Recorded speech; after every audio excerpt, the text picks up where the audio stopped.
Semé en octobre, ce blé devrait être à cette époque de l'année vert et non jaune. Sur ces plantes-là, on s'aperçoit qu'il y a un petit peu de vert sur des petites feuilles.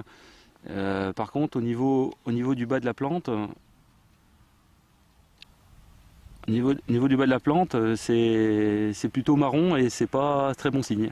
C'est la longue période de gel de ces dernières semaines qui a freiné le développement de la plante. Aucun champ au bois n'a pu y échapper, à l'image des 18 000 hectares de culture des 130 agriculteurs du groupement de développement agricole du Briennois. C'est une angoisse parce qu'il y a des situations où on ne sait pas si la parcelle va être conservée ou pas.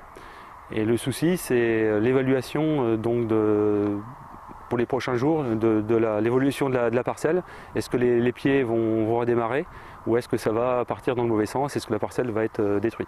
Ce blé meunier est destiné essentiellement à l'exploitation française. Le mauvais développement des cultures inquiète le marché mondial. Le prix du blé a grimpé suite à l'impact du gel.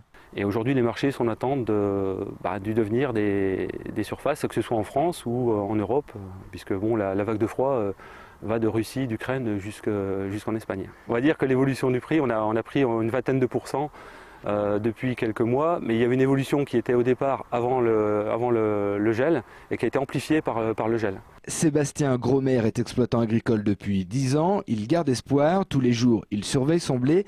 Il attend une meilleure météo. Si ce n'est pas le cas, il devra retourner ses parcelles de blé pour planter une autre culture. J'ai à peu près 30% de ma sole de blé qui est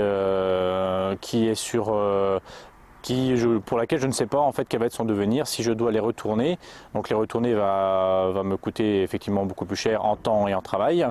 En plus, il est difficile de choisir une culture qui peut suivre un retournement de blé, parce que généralement les parcelles ont été désherbées à l'automne. Et en fonction des produits qui ont été utilisés, certaines cultures ne peuvent pas être réimplantées derrière. La perte de ce blé coûterait à cet exploitant 150 € l'hectare, un déficit inenvisageable. Seul le retour du beau temps pourrait sauver Sébastien, comme tous ses collègues agriculteurs au bois.